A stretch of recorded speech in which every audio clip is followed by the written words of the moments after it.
സുഹൃത്തുക്കളെ, പുതിയൊരു വീഡിയോയിലേക്ക് സ്വാഗതം. കഴിഞ്ഞ 6-7 മാസങ്ങളായി ഞാൻ വീഡിയോ ഒന്നും വലുതായിട്ട് ചെയ്തിരുന്നില്ല. സമയത്തിൻ്റെ കുറവുകൾ കൊണ്ടാണ്. ഇനി കണ്ടിന്യൂ ചെയ്ത് വീഡിയോകൾ ചെയ്യാൻ വേണ്ടി ഉദ്ദേശിക്കുകയാണ്.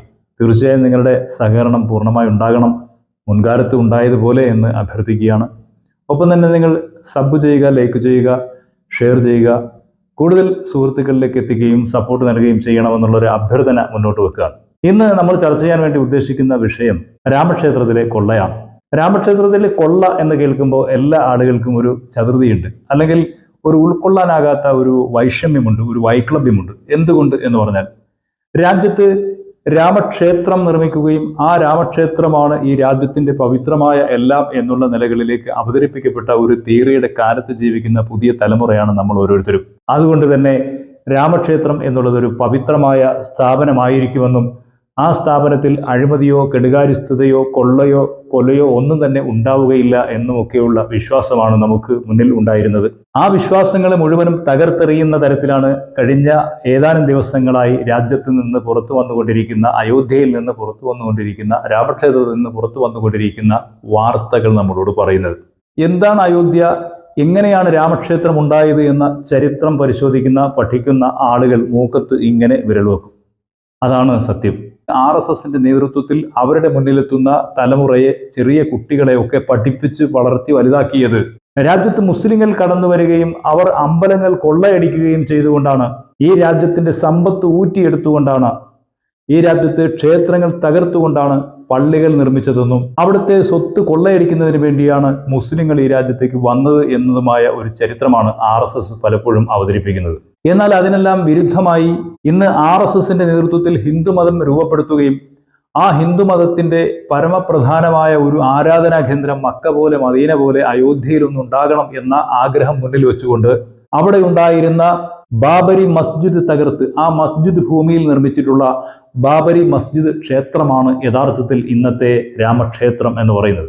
1992 ഡിസംബർ 6 ഹർസേവകർ എന്ന പേരിൽ RSSകാരെ മുഴുവൻ ഒരുമിച്ച് കൂട്ടിയിട്ടാണ് ബാബരി മസ്ജിദ് തകർത്തത്. അവിടെ താൽക്കാലിക ക്ഷേത്രം, പിന്നെ സർക്കാർ ചെലവിൽ ആരാധന തുടങ്ങിയത്. അതൊക്കെ കഴിഞ്ഞിട്ട് ജഡ്ജിമാർ തന്നെ വില കൊടുത്തുവെന്നും വില കൊടുത്തു വാങ്ങിയെന്നും അങ്ങനെയാണ് വിധി സമ്പാദിച്ചതെന്നും ഒക്കെയുള്ള ആരോപണങ്ങൾ നിലനിൽക്കുന്ന, അങ്ങനെ പലതരത്തിലുള്ള ആരോപണങ്ങൾ നിലനിർത്തിക്കൊണ്ട് തന്നെ അവിടെ ക്ഷേത്ര നിർമ്മാണം തുടങ്ങുകയും ബാബരി ഭൂമിയിൽ രാമക്ഷേത്രം ഉയർത്തുകയും ഇന്ത്യൻ പ്രധാനമന്ത്രി തന്നെ ഒരു പ്രാന്തൻ പ്രതിഷ്ഠ അവിടെ നടത്തി, പ്രാണപ്രതിഷ്ഠ അവിടെ നടത്തി, വിഗ്രഹം സ്ഥാപിച്ചു. പിന്നീട് RSSകാരുടെ അഴിഞ്ഞാട്ടമാണ്, സാമ്പത്തിക രംഗത്തെ കൊള്ളയാണ് അവിടെ നടത്തിക്കൊണ്ടിരിക്കുന്നത്. അവിടുത്തെ ട്രസ്റ്റ് അംഗങ്ങളുടെ ഡ്രൈവർമാരുൾപ്പെടെ കോടികളുടെ ആസ്തിയുള്ളവരായി മാറി എന്നുള്ളതാണ് യാഥാർത്ഥ്യം. ഏതായാലും RSSും വിശ്വ ഹിന്ദു പരിഷത്തും BJPയുടെ നേതാക്കളും ഒക്കെ പറയുന്നത്, ഞങ്ങളുടെ പണം ഹിന്ദുക്കളുടെ പണമല്ലേ, ഞങ്ങളുടെ പണം ഹിന്ദുക്കളുടെ പണമാണ്, ആ ഹിന്ദുക്കളുടെ പണം ഞങ്ങൾ എടുക്കുന്നതിന് നിങ്ങൾക്ക് എന്താ പ്രശ്നം, നിങ്ങൾ എന്തിനാണ് ചോദിക്കുന്നത് എന്നുള്ള ചോദ്യമാണ് ഇപ്പോൾ ഇങ്ങോട്ട് ഉയർത്തുന്നത്. വിശ്വ ഹിന്ദു പരിഷത്ത് പോലെയുള്ള അതിതീവ്ര ഹിന്ദുത്വ ഫാഷിസ്റ്റുകൾ പറയുന്നത്, ആ വിഷയമൊക്കെ നിങ്ങൾ വിട്ടേക്കൂ, നമുക്ക് മധുരയും കാശിയും ഒക്കെ അങ്ങോട്ട് പോകാം, അത് പൊളിക്കാം, എന്നിട്ട് അവിടെ ഇതുപോലെ നിർമ്മിക്കാം, അവിടെ നിങ്ങൾക്കും പുതിയ കൊള്ളയ്ക്കുള്ള അവസരം ഉണ്ടാക്കാം, അതുകൊണ്ട് പുതിയ കൊള്ളകൾക്ക് വേണ്ടിയുള്ള അവസരങ്ങൾ സൃഷ്ടിച്ചുകൊണ്ട് നിങ്ങൾ കൊള്ളക്കാരായി മാറൂ, നിങ്ങൾ പള്ളികൾക്കെതിരെ തിരിയൂ എന്നാണ് വിശ്വ ഹിന്ദു പരിഷത്ത് പറയുന്നത്. അതല്ല കൂട്ടരെ, ഒരേ ഒരു കാര്യം മാത്രമേ എനിക്ക് ചോദിക്കാനുള്ളൂ. ഇവിടെ മുസ്ലിം രാജാക്കന്മാരായ ആളുകൾ വന്നിട്ട് മധുരയിലെ സോമനാഥ ക്ഷേത്രം തകർത്തു, അതുപോലെ തന്നെ ഏതോ ക്ഷേത്രങ്ങൾ കൊള്ളയടിച്ചു, രാമക്ഷേത്രം തകർത്താണ് ബാബരി മസ്ജിദ് നിർമ്മിച്ചത്, അങ്ങനെ കാണുന്നിടത്തൊക്കെ ക്ഷേത്രങ്ങൾ തകർത്താണ് പള്ളികളും അതുപോലെ തന്നെ മുസ്ലിം സ്ഥാപനങ്ങളും വഖഫും ഒക്കെ ഉണ്ടാക്കിയിരിക്കുന്നത് എന്നുള്ള പ്രചരണങ്ങൾ നടത്തിക്കൊണ്ടാണ് സംഘപരിവാർ ഈ രാജ്യത്ത് വളരാൻ ശ്രമിച്ചത്, വളർന്നുകൊണ്ടിരിക്കുന്നത്. അവരുടെ വളർച്ച രൂപപ്പെടുന്നതും വളർത്തി വലുതാക്കിക്കൊണ്ടിരിക്കുന്നതും ഒക്കെ ഈ പ്രചരണത്തിലാണ്. പക്ഷേ ഇത്രയും കോടി രൂപ ഏതെങ്കിലും രാജാക്കന്മാരെങ്കിലും കട്ടെടുത്തിട്ടുണ്ടോ? മുസ്ലിം രാജാക്കന്മാർ ഇങ്ങനെ അമ്പലങ്ങൾ കൊള്ളയടിക്കുന്നവരാണ് എന്ന പ്രചരണം നടത്തിയിട്ട് ഇന്ന് നരേന്ദ്രമോദിയുടെ സംഘവും, നരേന്ദ്രമോദിയും യോഗി ആദിത്യനാഥും, BJPയുടെ നേതാക്കളും, RSSന്റെ നേതാക്കളും, വിശ്വ ഹിന്ദു പരിഷത്തിന്റെ നേതാക്കളും ഈ രാജ്യത്തെ നിർമ്മിച്ച അവരുടെ ഓഫീസാക്കി മാറ്റിയിട്ടുള്ള ബാബരി മസ്ജിദ് ക്ഷേത്രം തന്നെ കൊള്ളയടിച്ചുകൊണ്ടിരിക്കുക. ബാബരി മസ്ജിദിലെ രാമക്ഷേത്രം തന്നെ കൊള്ളയടിച്ചുകൊണ്ടിരിക്കുന്ന അതിഭീകരമായ ഞെട്ടിക്കുന്ന വാർത്ത ഈ രാജ്യത്തുണ്ടാവുമ്പോൾ ഇവിടെ ആർക്കും മിണ്ടാട്ടമില്ല. ഇന്നലെ വരെ ഹിന്ദുത്വത്തിന്റെ വലിയ മുടിചൂടാ മന്നന്മാരായ ആവേശത്തോടെ പ്രസംഗിച്ച് നടന്നവർ, വാദിച്ചു കൊണ്ടിരിക്കുന്നവർ, അവരെല്ലാം നിശബ്ദരായി അണ്ണാക്കിൽ പിരിവെട്ടിയിരിക്കുകയാണ്. എവിടെയാണ് വിശ്വ ഹിന്ദു പരിഷത്തും സുരേന്ദ്രനും? എവിടെയാണ് ഹിന്ദുത്വ ഫാഷിസത്തിന്റെ വക്താക്കളായ രാജീവ് ചന്ദ്രശേഖർ അടക്കമുള്ള ഫാഷിസ്റ്റുകളെ ഈ വിഷയത്തിൽ അഭിപ്രായം പറയാൻ കാണുന്നില്ല എന്ന് പറയുമ്പോൾ തോന്നുന്ന ഒരു കൗതുകമുണ്ട്. ഇങ്ങനെ കൊള്ള നടത്തി അയോധ്യയിലെ രാമന്റെയും വിഗ്രഹങ്ങളും മുഴുവനും കൊള്ള നടത്തുന്ന ഒരു കൊള്ളക്കാരായി RSS ഈ രാജ്യത്ത് നിലനിൽക്കുകയാണ്.